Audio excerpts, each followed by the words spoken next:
Donald Trump ने कहा है कि वे अगले हफ्ते पीएम मोदी से व्यापारिक बातचीत करेंगे। इस पर प्रधानमंत्री मोदी ने प्रतिक्रिया देते हुए कहा कि ये बातचीत भारत अमेरिका साझेदारी को उजागर करेगी। हमारी टीमें चर्चाओं को जल्द से जल्द पूरा करने के लिए काम कर रही हैं। मैं राष्ट्रपति ट्रंप से बातचीत के लिए भी उत्सुक हूँ। हम दोनों देशों के लोगों के लिए एक उज्जवल और समृद्ध भविष्य सुनिश्चित करने के लिए मिलकर काम करेंगे। अखिलेश यादव ने कहा, बीजेपी की गलत नीतियों ने छात्रों और नौजवानों का भविष्य खराब कर दिया है। शिक्षा के साथ ऐसा खिलवाड़ कभी नहीं हुआ जैसा बीजेपी सरकार में हो रहा है। अब जब मुख्यमंत्री जी विशेष जांच रिपोर्ट की तर्ज पर विश्वविद्यालयों और महाविद्यालयों में जांच का आदेश दे रहे हैं, तो कुलपतियों की भी जांच हो जो संगी साथियों की पर्ची के लेन देन से पदों पर बैठे हैं। छात्रवृत्ति योजनाओं में हुए घपलों की भी जांच हो। भारत से टैरिफ विवाद के बीच अमेरिकी राष्ट्रपति डोनाल्ड ट्रंप को बड़ा झटका लगा है। अमेरिकी अदालत ने ट्रंप के फेड गवर्नर लिसा कुक को हटाने वाले फैसले पर फिलहाल रोक लगा दी है। केस चलने तक उन्हें पद से नहीं हटाया जा सकता। 25 अगस्त को ट्रंप ने कुक पर मॉर्टगेज फ्रॉड का आरोप लगाकर बर्खास्तगी का ऐलान किया था। आरोप था कि उन्होंने जॉर्जिया और मिशिगन की प्रॉपर्टीज के लिए गलत दस्तावेज साइन किए हैं। डोनाल्ड ट्रंप ने एक बार फिर भारत की ओर दोस्ताना हाथ बढ़ाया है। ट्रेड डील पर पीएम मोदी से बात करने की इच्छा जाहिर की है। वहीं दूसरी ओर ट्रंप ने यूरोपीय संघ से आग्रह किया है कि वो भारत और चीन पर 100% टैरिफ लगाए ताकि रूसी राष्ट्रपति पुतिन पर आर्थिक दबाव बढ़ाया जा सके। रॉयटर्स के मुताबिक एक अमेरिकी अधिकारी ने यह भी कहा है कि हम ऐसा तभी करेंगे जब हमारे यूरोपीय साझेदार हमारे साथ आगे आएंगे।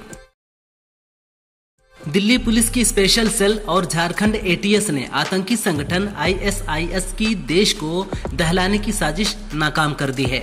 टीम ने रांची के लोअर बाजार इलाके से आईएसआईएस से जुड़े संदिग्ध आतंकी अशहर दानिश को गिरफ्तार किया है। उसके पास से हथियार, विस्फोटक केमिकल और कई इलेक्ट्रॉनिक उपकरण बरामद हुए हैं। जांच में ये संकेत मिले हैं कि ये मॉड्यूल देश भर में बड़े आतंकी हमलों की साजिश रच रहा था। नेपाल में हालात अब भी बेकाबू हैं। शांति बहाली के लिए सेना ने शाम 5 बजे से सुबह 6 बजे तक पूरे देश में कर्फ्यू लगा दिया है। 2 जेलों से करीब 1400 कैदी फरार हो गए हैं। सेना ने 27 उपद्रवियों को कल गिरफ्तार कर लिया, जिनके पास 33.7 लाख रुपए नकद भी बरामद किए गए हैं। इसके अलावा 23 बंदूकों सहित अलग अलग तरह के हथियार भी जब्त किए गए हैं। एक बाल सुधार गृह में झड़प के दौरान फायरिंग में 5 लोगों की मौत हो गई है। नेपाल संकट के मद्देनजर भारत सरकार ने बड़ा फैसला लिया है। नेपाल में भारतीय दूतावास के बाहर सुरक्षा बढ़ाई गई है। साथ ही भारत सरकार वायुसेना के 2 विमानों को काठमांडू भेज सकती है। इन विमानों से काठमांडू में फंसे 400 भारतीय छात्रों को वापस लाया जाएगा। इसके लिए नेपाल सेना से बात की जा रही है। काठमांडू एयरपोर्ट अनिश्चितकाल के लिए बंद है। ऐसे में भारत सरकार फंसे नागरिकों को लाने के लिए इंतजाम कर रही है।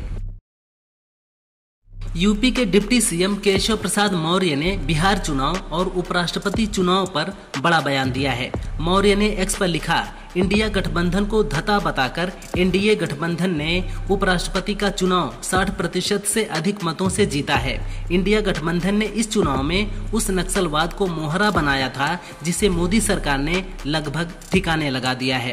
अब बारी बिहार की है। वहां विधानसभा चुनाव में एनडीए का नारा होगा 100 में 60 हमारा, बाकी में बंटवारा। जनवरी 2024 से अब तक फ्रांस में 4 प्रधानमंत्री बदल चुके हैं। जनवरी 2024 में एलिजाबेथ बोर्न को पीएम पद से इस्तीफा देना पड़ा। इसके बाद पद पर नियुक्त हुए गैब्रियल अटल सितंबर 2024 तक ही पीएम पद पर रह सके। सितंबर 2024 में मिशेल बार्नियर प्रधानमंत्री बने, लेकिन दिसंबर 2024 में ही उन्होंने इस्तीफा दे दिया। दिसंबर 2024 में पीएम बने फ्रांसवा बायरू ने विश्वास प्रस्ताव हारने के बाद अब रिजाइन कर दिया है।